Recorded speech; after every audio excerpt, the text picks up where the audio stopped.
Gledate Gorenjska poročila na GIF TV. Četrta redna seja mestnega sveta Mestne občine Kranj potekala je po ustaljenem redu. Najbolj pomembna točka seveda so bile pocenitve in podražitve komunalnih storitev. Najprej smo obravnavali grobnine in pa pogrebno službo. Tukaj se cene na samih grobninah niso povečale od 1. januarja 2014, torej dobesedno skoraj 10 let. No in zdaj se cene najema grobov povečujejo za približno 21%, seveda odvisno od velikosti groba in pa lege groba. Poleg tega pa se povečujejo tudi cene dežurne pogrebne službe, 24-urne, ki imamo organizirane v Mestni občini Kranj, in pa zaradi višjih stroškov se te cene povečajo za 10% in zdaj znaša, to se pravi, odvoz pokojnika ne glede na oddaljenost od hladilnih prostorov znaša 218,35 evrov brez DDV-ja in ta cena velja od 1. maja 2023. No, seveda najbolj vroča debata je bila pa za spremembe cen komunalnih storitev in sicer predvsem za komunalne odpadke, katerih cene so se v zadnjem času stroški izredno povečali, in sicer za zbiranje mešanih komunalnih odpadkov je potem mestni svet sprejel odločitev, da se te cene povečajo za 41%, za zbiranje bioloških odpadkov pa za 77%. No, da pa ne bo vse tako črno, kot se zdi, je pa mestni svet sprejel tudi pocenitve, in sicer pri odvajanju in čiščenju odpadnih voda. Povečale pa so se cene za čiščenje greznic in pa malih komunalnih čistilnih naprav zaradi uskladitve z isto ceno, kar se tiče odvajanja in čiščenja odpadnih voda. No, da poenostavim stvari, približen dvig na položnici za povprečno 4-člansko družino bo za 7,61 evra oziroma za dobrih 13%. Če je bila zdaj cena na položnici 61 evrov, bo prihodnja cena 69,30 evra, s tem, da se bodo v enem letu, v pol leta delali poračuni. V pol leta bo položnica od 1.7. naprej 70,76 evra, od 1. januarja pa do 30.6.2024 pa 74,83 evra, potem pa bo tista sprejeta cena 69,30 evra. Zdaj cene bodo veljale od 1. julija, seveda pa potrebujemo še sprejem občinskih svetov za tak cenik Šenčurja, Nakla, Preddvora in pa Jezerskega. Tako da jaz računam, da glede na obrazložitev, ki je bila dana in tudi predlog je bil sprejet z veliko večino, da tukaj ne bo večjih problemov tudi na ostalih občinah. Bi pa rad tukaj pohvalil Kranjsko komunalo glede primerjave cen z mestnimi občinami in okoliškimi občinami, smo daleč nižji oziroma imamo najnižje cene v primerjavi z ostalimi. No, potem zelo pomembna točka je bila seveda proračun za leto 2022, zaključni račun. Tukaj so bili dani podatki o poslovanju v letu 2022, skupaj prejemkov je bilo za 63,3 milijona, medtem ko izdatkov za 66,2 milijona. Na koncu leta nam je ostalo dobrih 5 milijonov evrov sredstev na računu. Bi pa še to poudaril, da smo skoraj 3 milijone evrov vrnili kredita in pa obresti, tako da se je naša zadolženost zmanjšala. Bili so večji prihodki od planiranih, predvsem zaradi večje povprečnine. No, dohodnina je v bistvu predstavljala najvišji delež v teh prihodkih, in sicer 33 milijonov. od 63, potem 10 milijonov je nadomestilo za uporabo stavbnih zemljišč in pa davek na prometne nepremičnine, tak še večji 1,6 milijonov. Medtem ko med tekočimi izdatki je v bistvu največji strošek so predstavljali vrtci, 10 milijonov oziroma 9,8 milijona, potem osnovno šolstvo 6 milijonov, glasbeno šolstvo 1,4 milijona, potem imamo še razne pomoči, izobraževanje odraslih dober milijon. Skratka, kar precej taki stroški so res narasli v lanskem letu. Dotaknil bi se še večjih investicij, ki jih je bilo za 16,4 milijona, seveda s pomočjo evropskih sredstev in pa sredstev, ki jih je vlada namenila. Tukaj seveda največja investicija je prizidek k osnovni šoli Staneta Žagarja, torej nova telovadnica, 6 učilnic. To je bila vrednost 2,5 milijona, potem Kovačnica v Kranju, preureditev nakup stare pošte v Kranju, tudi približno 2,5 milijona, potem urbana prenova Kranja, dober milijon, za ceste je šlo skoraj 700 tisoč evrov, naredili smo tudi določen odsek ceste Breg-Mavčiče, kjer je bilo tudi približno 700 tisoč evrov investicije. V Lazah smo uredili prvo fazo komunalne ureditve te industrijske cone, dobrih 600 tisoč, dobre pol milijona je šlo za vzdrževanje osnovnih šol, pa tudi dobre pol milijona za vzdrževanje športnih objektov. Kot že omenjeno, dobre pol milijona tudi za dnevno varstvo starejših na Planini smo naredili nove prostore. Ne smemo pa pozabiti tudi participativnega proračuna in pa 8. člena, kjer so krajevne skupnosti same po svojem izboru izbrale investicije, mi smo jih pa izvedli, no in za tega zneska je bilo pa skoraj za milijon. Tako da smo prvi člani uvedli tudi ta participativni proračun, ki se je izkazal kot zelo dober. To, kar se tiče, to se pravi zaključnega računa, realizacija je bila približno 70% glede na planiranje. Tukaj smo večinoma bili vezani na evropska sredstva, največ težav smo pa imeli seveda z ukrajinsko krizo, s pomanjkanjem materijala, pomanjkanjem delovne sile, draženjem, recimo za projekt nadhoda pri Tušu in pa Ljubljanskega mostu tukaj čez Savo smo 3-krat ponavljali razpis, k sreči smo bili v zadnjem razpisu uspešni za ta most čez Savo na Ljubljanski cesti, medtem ko za nadhod pri Tušu zdaj računamo na nova evropska sredstva in da bomo ta razpis zdaj še v četrto ponovili.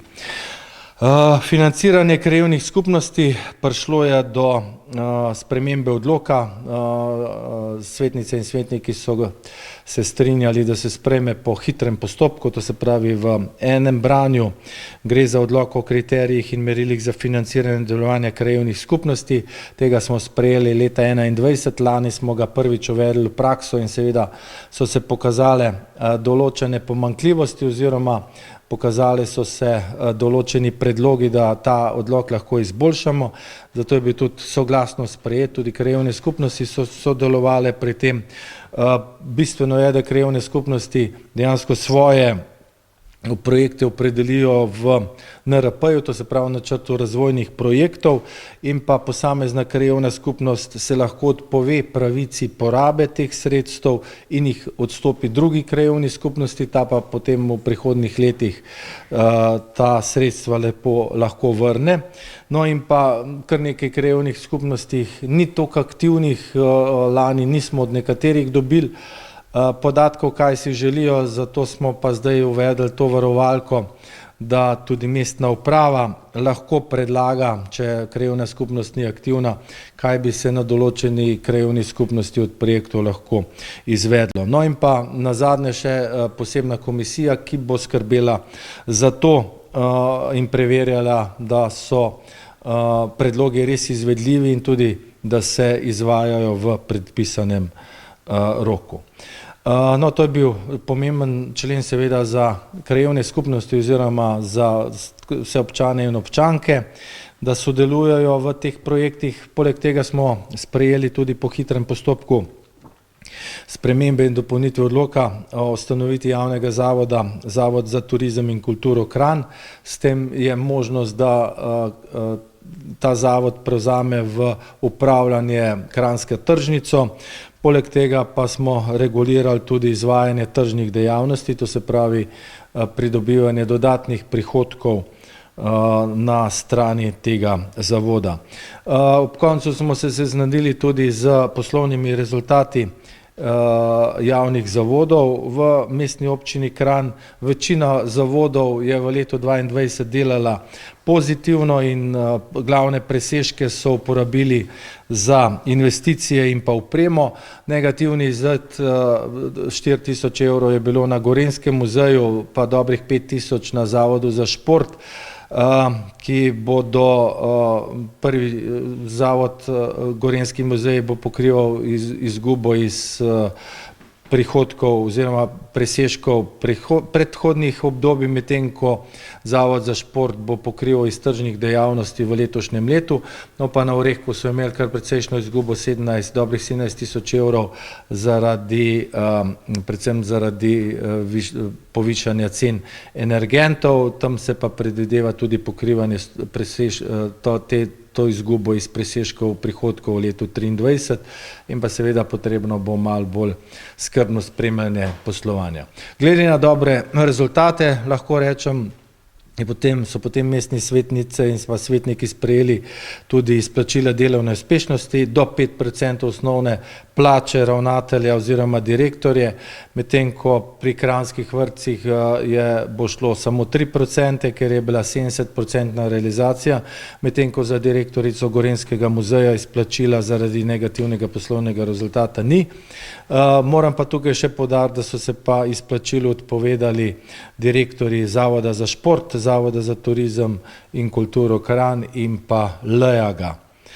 Potem je bilo še nekaj manjših premoženjskih zadev, kar se nekih manjših zemljišč tiče ali pa urejanja s katastrom, tako da tukaj dejansko jaz ne bi izgubljal besed. Kar se pa kadrovskih zadev tiče, je pa se mi zdi pomembno, da so imenovali predstavniki mestne občine Kranj v svetu zavoda gasilsko-reševalne službe Kranj, to so magister Maj Fric, Bojan Homan in pa Jure Meglič.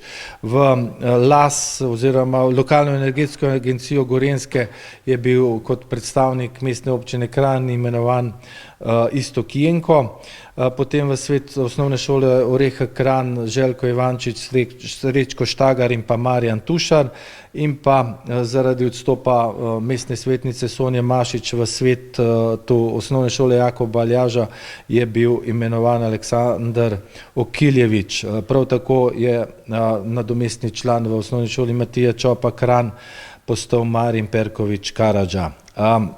Dali smo pa tudi pozitivno mnenje kandidaturi Mirjam Bizjak za ravnateljico gimnazije Franceta Prešerna in pa trem kandidatom oziroma kandidatkam za direktorja ravnatelja oziroma ravnateljico Dijaškega in študentskega doma Kranj, to pa so Dita Horvatiček, Nataša Fajfar in pa Aleš Žlebnik. No, ob koncu so na naše povabilo se odzvali tudi predstavniki Ministrstva za infrastrukturo oziroma DRSI-ja, kjer so mestnim svetnicam in pa svetnikom predstavili izgradnjo drugega tira železniške proge na relaciji Ljubljana-Jesenice. Tisti del, ki se tiče seveda Kranja, gre za ta povezovalni trak od Škofje Loke do ključno Kranja, izgradnje nove oziroma posodobitev železniške postaje, umestitve centralnega potniškega terminala, torej avtobusne postaje na tem območju, umestitev večjega parkirišča oziroma parkirne hiše, potem peš poti oziroma nadhoda iz Stražišča do te železniške postaje in potem naprej do samega mestnega jedra in pa seveda tudi traka, ki bi povezoval Kranj z Naklim in pa postajo v Stroževem. No, tukaj moram priznati, da so soglasno mestne svetnice in svetniki sprejeli sklep, da mestna občina Kranj podpira čimprejšnjo izgradnjo drugega tira, vzpostavitev novega skupnega potniškega terminala z nadhodom do Stražišča, izgradnjo novih postajališč s P+R parkirišči, ureditev hodnika za pešce in kolesarje preko mostu čez Savo do Struževega ter pa rekonstrukcijo podvoza pod železnico na Gorenji Savi. Tako da s tem dejansko smo dali Ministrstvu za infrastrukturo zeleno luč, da z deli lahko nadaljuje. Lahko tole glede železnice, so bile kakšne pobude, da bi občina sprejela nek sklep oziroma bi pozvala, da ta varianta za Orehak? Ne, tukaj smo prepustili seveda pobudo strokovnjakom, so pa mestni svetniki poudarjali željo, da bi mogoče vseeno, da je bolj sprejemljiva varianta za Kranj ta zadnja varianta, ki gre po Ljubljanski cesti, to se pravi, ki bi bila vkopana cirka 2,4 km od nadhoda oziroma približno nadhoda zdaj od železnice pa do samega postajališča, do postaje v Kranju. Tako da, če bo ta varianta obveljala, jaz bi bil zelo vesel, ker bi potem Kranj dobil prvo metro progo v Sloveniji. A lahko še glede realizacije lanskega proračuna, kaj so bili glavni razlogi, nista verjetno samo ti dva projekta, ki sta bila zamaknjena, še kaj drugega? Glavnina projektov, najprej v bistvu je bil čist, da rečem, matematična kombinacija in sicer, kot veste, smo približno leta 2020 kupili dobre 3 hektare zemljišč v industrijski coni Hrastje. No in s temi zemljišči smo seveda želeli, oziroma začeli smo peljati komasacijo, da bi zamenjali ta zemljišča z zemljišči, ki so že zdaj na obstoječi coni, to se pravi, da ima obstoječi lastnik, kjer cona se že nahaja določeno zaključeno enoto. Tukaj bi bil čisti prihodek in odhodek v isti vrednosti, cirka 5 milijonov evrov, ker se pa komasacija zavlekla in se je dejansko končala šele v februarju letošnjega leta. Ta projekt zaradi tega ni bil izveden. Tukaj je 5 milijonov, potem so pa ta dva večja projekta, pa še polno teh manjših zadev, ki smo imeli zamude, recimo konec koncev omenjamo tudi P+R parkirišče, ki se bo končalo v letošnjem letu oziroma maja, pričakujemo, da ga bomo odprli.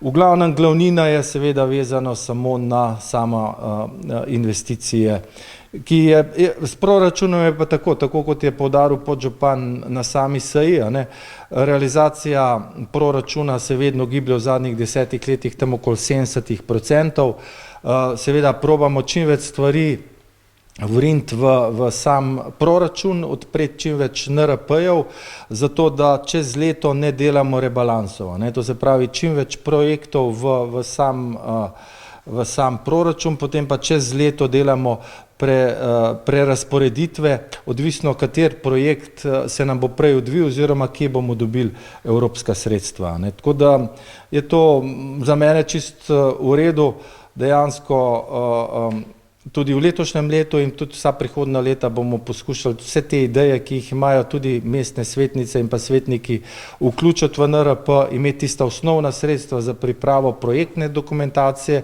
in tisto, kar se prej odvije, kar prej dobimo dovoljenje oziroma kar dobimo prej sofinanciranje strani Evropske unije ali pa države, tisti projekt potem naprej peljemo, ostalo pa pač počaka na prihodnja leta, tako kot se je zdaj zgodilo s to kolesarsko povezavo 7, kot to se pravi od železniške postaje pa do avtobusne postaje kranjske, pa potem ta P+R služba, skratka P+R parkirišče, torej pa recimo nadhod nad Tušem, ki zdaj intenzivno iščemo evropska sredstva.